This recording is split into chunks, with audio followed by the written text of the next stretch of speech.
Mm-hmm.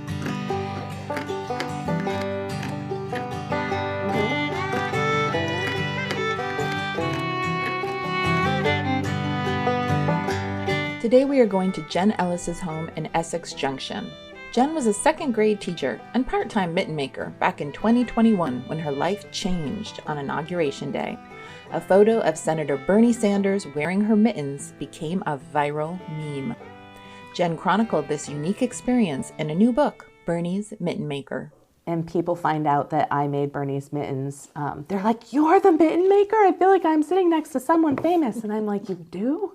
The first sweater I ever cut up, my partner said, "That sweater is so ugly, you're actually doing it a favor by cutting it up." Sometimes I'll cut the cuffs and use them for like the cuff of the mitten. That is exactly how this started. I was just making mittens for my daughter's teachers. Bernie's daughter-in-law was the director of my daughter's preschool, and so I made a pair of mittens for Bernie.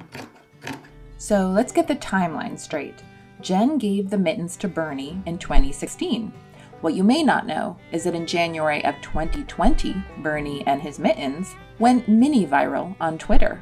7 Days wrote about this and identified Jen as the mitten maker. Then a year later, Bernie and his mittens went mega viral. It's very stressful when your phone blows up with calls from all over the world, people wanting to interview you, make documentaries about you, write books about you. Yeah, in the end, there were 22,000 emails.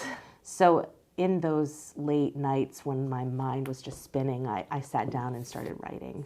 We had all been through this collective trauma of the pandemic, and we were still going through it. At that time, and still, we're so bitterly divided in politics and in so many other ways, that this was something that was funny, that we could use to reach across the divide. This is a sweater that a friend of mine gave to me, and she thought maybe I could use it for crafting.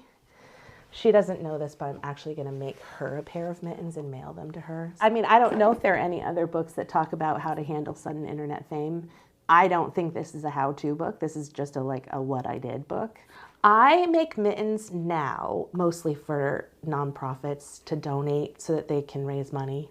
So this is how I usually start. I try to maximize all the most beautiful parts of a sweater. They have holes in them. Mice have chewed on them. That's actually what happened to Bernie's sweater. I had to cut around some holes and some not so nice parts of that sweater. And I just start imagining what kind of mitten will come out of this. Yeah, creativity engages a part of your brain that, is healing. When I sew, I think about things. It's kind of how I process things. So in the book, I talk about my grandmother's quilt. That is the thread, no pun intended, that does go through the whole book. It is a theme. The first half of the book talks about my childhood and my young life, and it talks about some sadnesses that my partner and I experienced when we were trying to have a baby and it wasn't working out, and also some crummy things that happened to me as a child. And every time I turned around with some level of despair, I found myself back at the sewing machine, sewing a quilt or sewing mittens or just making something beautiful out of sadness. Now when I'm very stressed out, I'm like, I should probably get out my sewing machine because now I understand the pattern. This is the best quilt that I have ever made. The white part is my wedding dress. The green part here was the shirt that my partner wore at our wedding. And then these parts are all pieces of fabric from clothes that belonged to my grandmother. You don't know if you're going to write a bestseller. You don't know if the mittens you make are going to become internationally famous. What you put out into the world just has to be authentic. The whole thing has been so Vermont-y.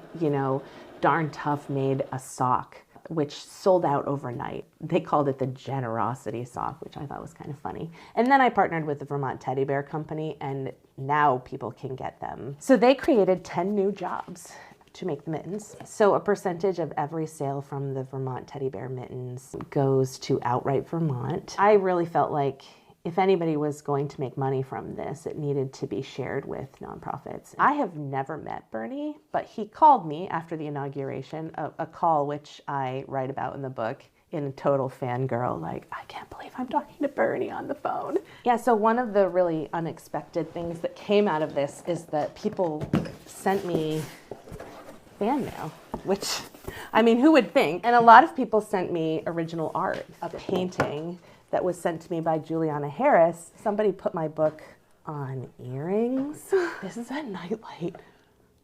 A lot of people sent me knit things. That actually goes with what I'm wearing. A sponge holder. From one teacher to another, thank you for being a part of the greatness of this inauguration. People sent me letters like that from all over the place. Your kindness enabled me to work from home to support my family, pay off student debt. This woman out in Utah already had a mitten making business.